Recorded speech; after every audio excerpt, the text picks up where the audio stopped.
Estamos de volta aqui com a programação do Grupo Tarobá de Comunicação. Você viu só, acabamos de conversar antes do intervalo aí com o telespectador, o Mário de Londrina. Ligou aqui, contou pra gente como que está sendo essa quarentena, esse isolamento social. E você também pode participar aqui. Então ligue, mande seu oi. Na verdade, você vai mandar só o seu oi.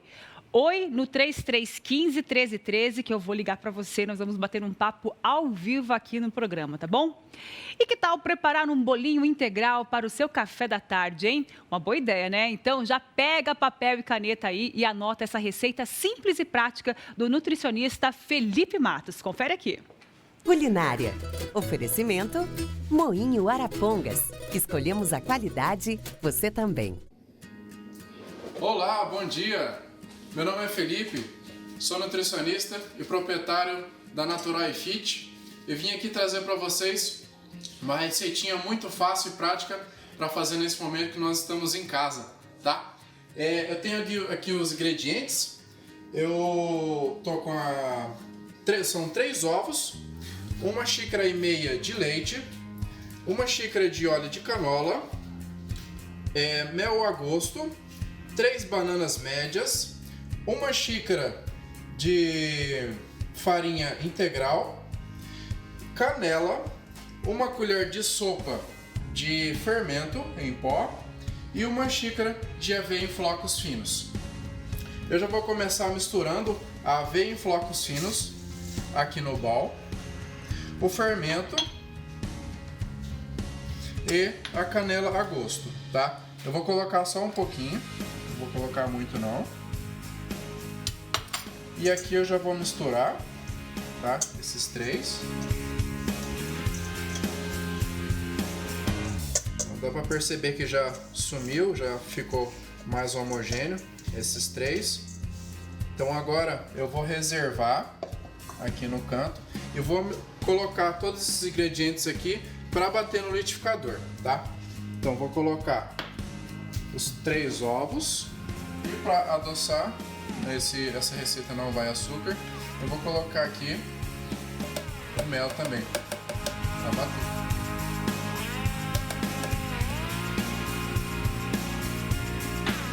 E agora eu vou bater no liquidificador até ele ficar uma massa bem homogênea. Pronto, agora ele terminou de bater. Eu vou misturar aqui no bowl junto com os outros 3 ingredientes que eu já tinha colocado.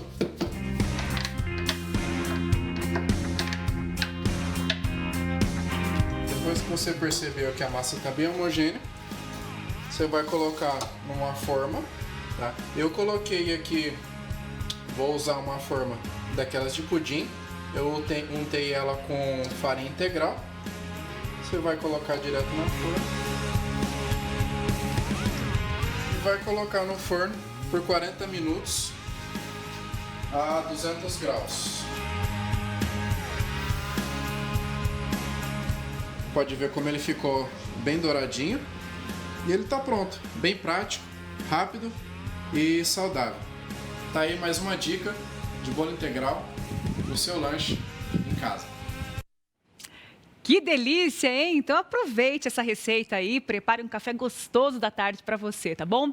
E para preparar aquela receita gostosa e é importante você usar ingredientes de qualidade, não é mesmo? Para deixar o seu bolo, pão caseiro ou a torta mais saborosa, você precisa de uma farinha de trigo de que tem comprometimento com a qualidade, viu? E eu indico para você os produtos do Moinho Arapongas, que recentemente aumentou a sua linha de produtos e lançou a farinha Arapongas Integral, a farinha Arapongas para pizza e a farinha Arapongas pastel. As farinhas de trigo do Moinho Arapongas são fabricadas com ingredientes selecionados. O cuidado com a qualidade, gente, vai desde o plantio, a colheita e escolha dos grãos, até a mesa da família brasileira. Por isso, ela é excelente para você preparar as suas receitas e deixar tudo mais gostoso. São mais de 50 anos de histórias fabricando os melhores produtos para você. A tradição em usar a farinha Arapongas vai passando de geração em geração. Farinha de trigo Arapongas, escolhemos a qualidade e você também. Bom, e que tal a gente agora começar aqui um assunto que na verdade, esse assunto foi mais ou menos uma interação que eu tive conversando com a Débora, uma jornalista, e nós chegamos a um consenso muito legal, gente, que está surgindo um novo cenário, tanto na forma de ser, mudanças na economia, no pensar, agir e produzir. Para falar sobre esses desafios e mudanças de comportamento, nós vamos conversar agora com a jornalista empresarial Débora Prudêncio. A Débora está ao vivo junto conosco aqui, topou participar. Seja bem-vinda, Débora. Muito obrigada pela sua disponibilidade, viu?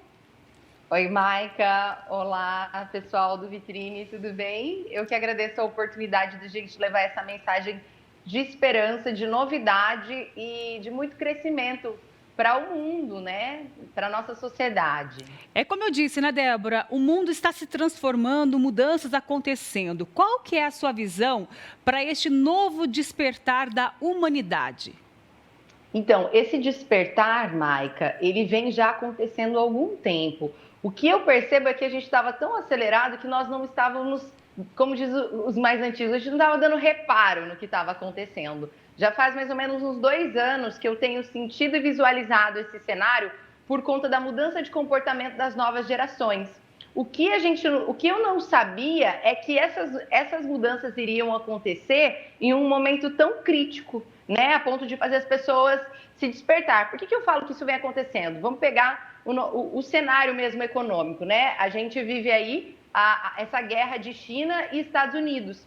E a China tem uma característica de agilidade, né, de muita disciplina, é um povo muito produtivo, e eles conseguiram trazer para a cultura deles essa coisa da tecnologia. Então, a China é uma grande referência no quesito de produtividade e economia.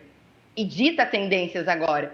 E aí, quando a gente olha para os Estados Unidos, que ainda é a maior potência mundial, a gente olha um patriotismo, a gente olha a questão da identidade, do porquê eu existo. E quando a gente junta essas características dessas duas potências, eu vejo uma persona surgindo, sabe? Eu vejo uma característica, eu vejo um comportamento, porque sempre vem de cima, né? Sempre vem de cima algo que vai virar uma tendência, que vai virar um hábito, uma cultura e um comportamento.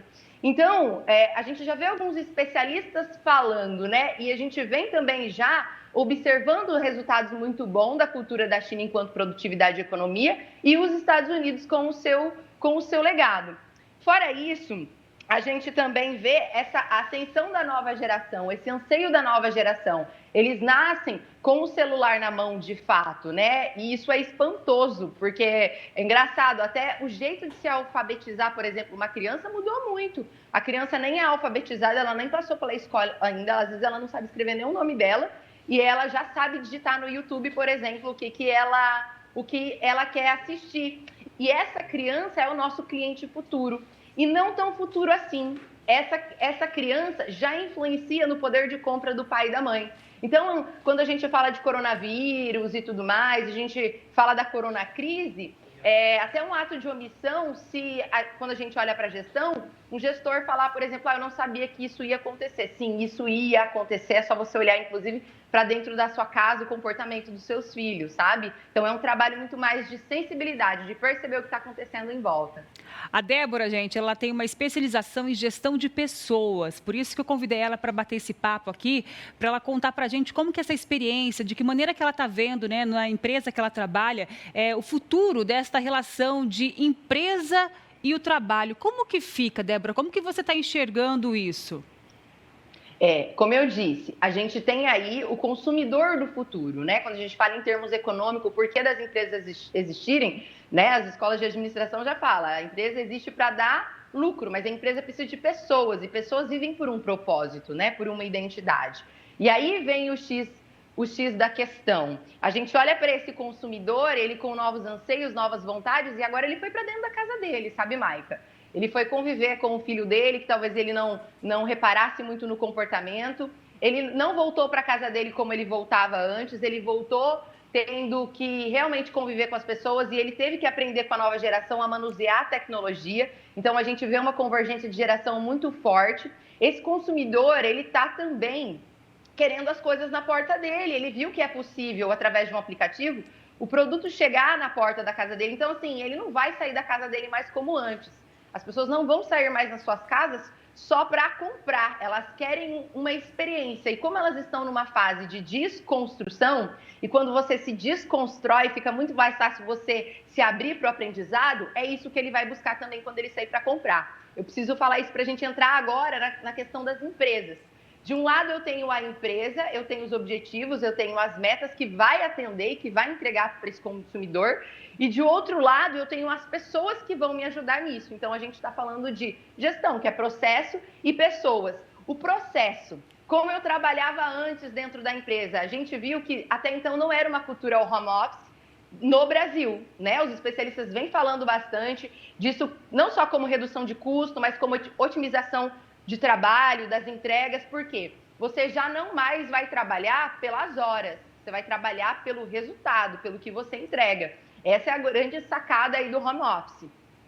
E aí, vem tudo isso acontecendo muito rápido, né? As pessoas foram para dentro das suas casas, tiveram que aprender a trabalhar, tiveram que aprender a conviver com as suas famílias, enfim, a fazer a gestão de tudo isso também. E aí a gente olha para o outro lado e vê a liderança, né? Essa liderança, ela está pronta?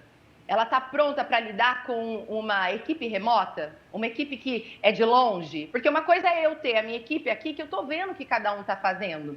E aí a gente quebra mais uma coisa que esse novo tempo traz. Uma gestão não mais por controle, né? É uma gestão disruptada. Eu preciso me conectar. Então, por exemplo, eu tenho uma equipe remota. Eu estou na minha casa e eu tenho a minha equipe trabalhando na casa deles também.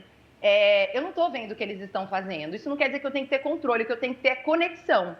Eles têm que continuar conectados com a minha meta, com o meu objetivo. Então, precisa fazer reunião de manhã, eu preciso conversar com essa equipe de manhã, alinhar, inspirar, motivar. Isso é muito importante para o momento que a gente está vivendo. A gente está vendo aí uma enxurrada de más notícias e isso atrapalha demais a produtividade. É um papel do gestor fazer isso.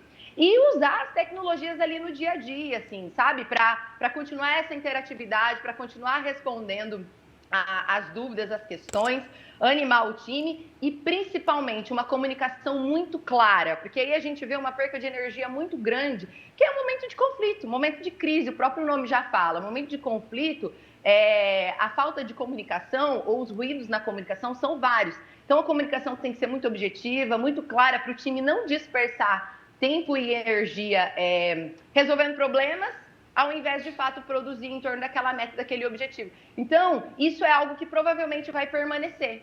Isso é algo já que a gestão precisa se atentar. Isso já é um processo que vai acontecer. Um outro fator bastante importante é a questão do propósito, né? O que a gente está vendo também, as pessoas foram para suas casas e eu falo que elas foram literalmente para dentro das suas casas. Né? Eu voltei para minha família, mas eu estou tendo meu tempo de silêncio, meu tempo de introspecção e começo a me questionar, o que eu fazia faz sentido? O meu trabalho faz sentido? Porque eu estou vendo que o que acontece lá na China me afeta aqui no Brasil, me afeta aqui no meu bairro, sabe? E aí vem esse questionamento que também já nasce com o ser humano, que é o porquê eu existo. Mas essa pergunta ela não é muito feita justamente por causa da correria. Então, times que trabalham por um propósito e essa conexão de propósito, de significado. Eu preciso saber por que o meu funcionário está ali, por que ele se conectaria com a minha empresa, qual é a minha causa. A gente precisa voltar a falar disso. Isso não é utopia nesse momento que a gente está falando. A gente está falando que isso, além de ser algo muito mais fluido e genuíno do ser humano, uma necessidade do ser humano, isso significa lucro, isso significa produtividade, porque daí o funcionário entra naquele estado de flow, porque ele sabe por que ele está ali, o para que ele está ali. Isso é muito relevante.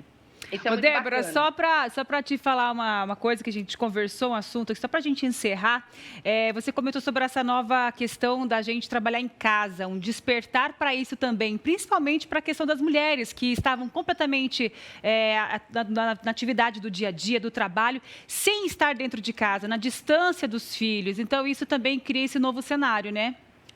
Exatamente. É um novo jeito de você também ser família. Ou não. É o jeito genuíno mesmo de ser família, sabe, Maica? Nos países mais desenvolvidos, isso já é muito normal. Inclusive, na Dinamarca, eles cuidam muito disso em relação à mãe poder estar junto com o filho até determinado período de desenvolvimento, porque esse vai ser o futuro cidadão do amanhã. E essa flexibilidade, que seria muito bom ser mantida, traz isso para as mulheres, elas poderem, por exemplo, levar o filho na escola, dar o almoço tranquilamente para a criança, né? Isso são coisas que vão fazer total diferença na formação do caráter e da personalidade daquela criança. A presença do pai também é muito importante, então essa flexibilidade. Eu acredito que a gente vai chegar num ponto em que o homem vai, de fato, se desdobrar, vai sofrer um pouquinho, mas vai entender que profissional e pessoal, eles sempre andaram juntos. Isso é muito importante. Eu sei que você está para encerrar, mas eu preciso falar para as pessoas que esse é um tempo não só de esperança. Esse é um tempo também da gente fazer acontecer. Ainda dá tempo da gente se preparar para esse novo momento. Ainda dá tempo da gente modelar o nosso jeito, se desconstruir para a gente poder enxergar para esse novo. E mais ainda, o ponto-chave, a tecnologia, Maica, ela está sendo muito importante nesse momento, porque ela é uma cultura, ela não é uma ferramenta isolada. A tecnologia, o celular virou uma extensão do nosso corpo, porque não dirá um órgão. Então, nesse momento, com certeza sim, algumas pessoas ficarão desempregadas, mas o acesso à informação, a gente está tendo praticamente aulas de um MBA da vida real, dentro dessas lives que a gente vem acompanhando. Então, a gente vai ver uma ascensão de empreendedorismo muito grande por parte de, infelizmente, essas pessoas que não vão ter os seus empregos, mas a oportunidade de ensino está aí. Inclusive, o ensino à distância, EAD, para você que tem empresa, invista nisso, isso vai ser muito legal. E eu falo que é um tempo de abundância porque o Peter Diamandis, ele é o CEO da Singularity University, que é uma das mais criativas e inovadoras universidades do mundo. E já faz muito tempo que ele vem falando que a tecnologia, ela vem trazer a disrupção. E se algumas empresas tivessem se atentado a isso, como a Blockbuster, que não se atentou para o crescimento da Netflix, a Kodak, que quando foi proposto para eles uma máquina digital, eles ignoraram a ideia, se apegaram ao processo e esqueceram do propósito. Então, a tecnologia vem trazer a democratização, todo mundo tem acesso à informação. Ela vem trazer a desmonetização, que vem trazer as coisas mais acessíveis.